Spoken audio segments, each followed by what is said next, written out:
One of the most interesting challenges we face when meeting prospective clients is their often incomplete understanding of process architecture. In every organization, workflow is comprised of a series of linked business processes that build internal deliverables in a business system until they are delivered to customers outside of that business system. Let's check out everything about business process architecture.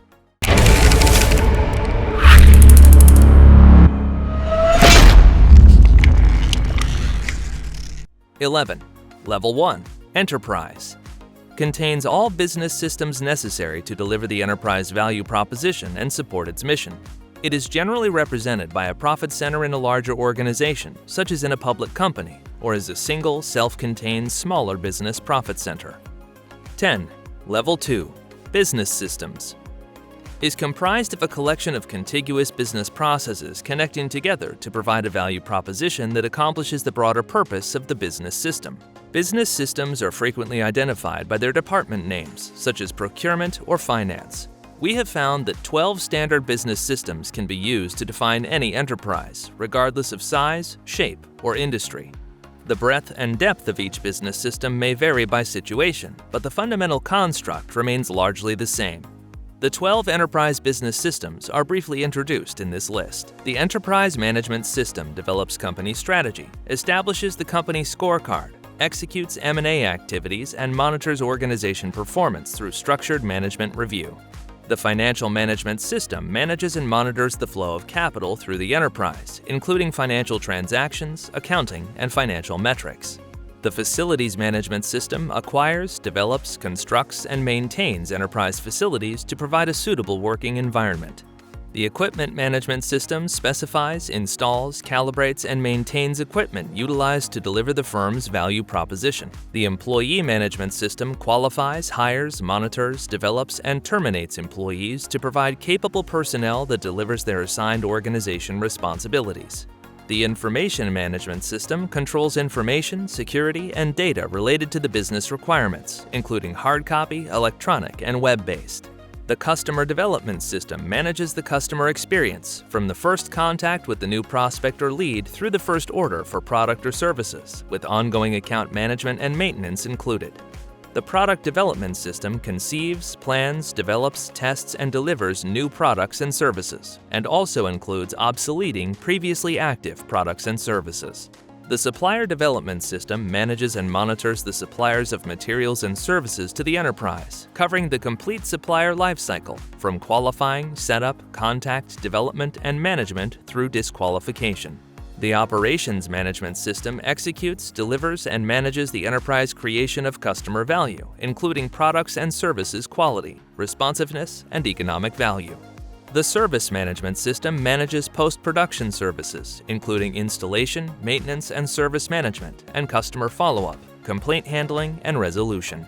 The Improvement Management System organizes, manages, and monitors enterprise performance improvement, including products, services, and processes, customer feedback and response, opportunity analysis, and corrective action. 9. Level 3. Business Process. Take inputs from suppliers, transforms them through a series of connected tasks, and delivers those transformed outputs to process customers. Contiguous business processes connect to deliver the larger business system's purpose. Our experience shows most business systems contain, on average, between 8 and 16 business processes. This means most organizations contain roughly 120 to 150 business processes in total.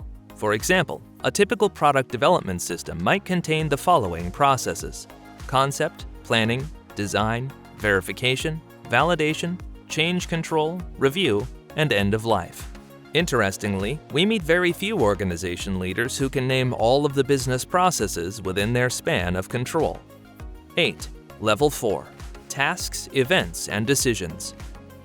Represents a series of tasks, jobs, actions, events, meetings, training, etc., and decisions, yes, no, go, no go, that combine to transform a supplied input into a delivered output the customer values. We find that task counts for most processes easily range from 25 to 75 tasks. 7. Level 5. Knowledge.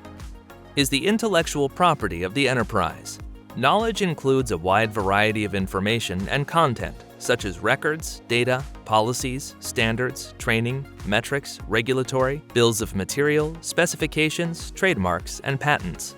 Knowledge is accessed and utilized by business processes through tasks, events, and decisions. By locating knowledge sources and uses, an enterprise can more easily manage its knowledge and have it readily available where it can add the most value.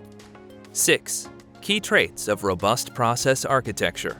In order to manage business processes as reusable assets, organizations need to establish a robust process architecture, enterprise process map, that leverages end-to-end thinking. A sound enterprise-level view of all processes will exhibit some key traits. Organizationally agnostic. Business processes do not directly correlate to an organization's formal reporting structure. Certainly, the work described by the processes in the architecture, at some level of detail, will be performed by people or technologies conducting roles within an organization. But end-to-end value creation is a factor of the stakeholder relationships with external parties, not the internal hierarchy. A good test of the quality of an organization's process architecture is to ask if the process structure could survive a drastic reorganization. If the answer is no, then it is a poor process architecture and will have to be changed often. The architecture can be changed, but keep in mind that customers will judge your business by how well you meet their expectations of process delivery, nothing more or less. 5. Technologically agnostic. The process of organization are typically enabled by technological services or capabilities. It is especially tempting, given the availability of enterprise resource planning, ERP suites, and other off-the-shelf software, to follow the vendor's implicit design for the organization's processes, if they will even expose it. However, there is not always a one-to-one correlation between the two. Each process may have more than one enabling technology in use, and each technology is typically employed by multiple processes, making shared data available to all of them. The perspectives are different. Falling into the trap of following the technology in a one-to-one mapping effort to create the overall process map will not result in an end-to-end view of the organization's world that can deliver business outcomes. 4. Simple categorization based on process purpose. A process architecture oriented to an end-to-end view of the business is generally partitioned into 3 major categories: core, guiding, and enabling processes. Core processes deliver goods and services to the customers, clients, or consumers of the value chain or organization. Core should not be perceived as ascribing any higher degree of importance to these processes over any others. Core processes deal with what the organization does to action the customer relationship journey from birth to death, and the product and service lifecycle from concept through retirement. This is the actioning of the mission. It is what the organization gets paid to do. Everything else it does outside of the core must strive to optimize this set of processes. Guiding processes set direction, plans, constraints, and control over all other processes. They are not the heart of the business, but perhaps are the brains. Despite not being core, they can be extremely important. Enabling processes provide reusable resources that make it possible to do the work of all processes. Again, most organizations go into business to do this type of work, but the core cannot be effective without the right operational capability in place provided by the enabling processes. Many models and organizations use the terms management processes for guiding and support processes for enabling. In my experience, these terms are not clear enough and are often confused with what managers or support departments do or are responsible for, not with the intention of the role they play as part of an end-to-end proposition. 3. Measurable. As mentioned in the value chain section in Article 2, a well-formed architecture-level process should be quantifiable. That's the first test and the first measurement indicator. How many instances of this process are there? If you cannot answer and a good measure is unavailable, then you may have a poor process definition on your hands. Perhaps it should be, and should be re-examined or re-scoped. At a minimum, architectural-level processes should always be measurable in terms of their effectiveness and how well each one meets the expected value received in terms of needs met and experiences satisfied. A later article this year will deal with measurement in depth. 2. Traceable. In terms of measurement, from the value chain down to lower levels of activities, more detailed, we should ensure that each process contributes to the value expectations of the recipients. With a well-formed end-to-end architecture, this is easier than when using a functional or organizational view of the work. Again later this year, I will deal with this issue from a measurement point of view in depth. 1. Aligned. Similar to the goal of traceability, each process in an end-to-end architecture must align with the other processes it interacts with and other management concerns.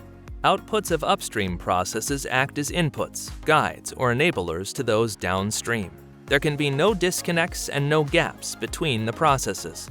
Processes that do not send to or receive anything from other processes are orphans and are not allowed into an aligned process architecture because they would not be adding to value chain outcomes. Do let us know in the comments if you've made business process architecture for your business. Thanks for watching.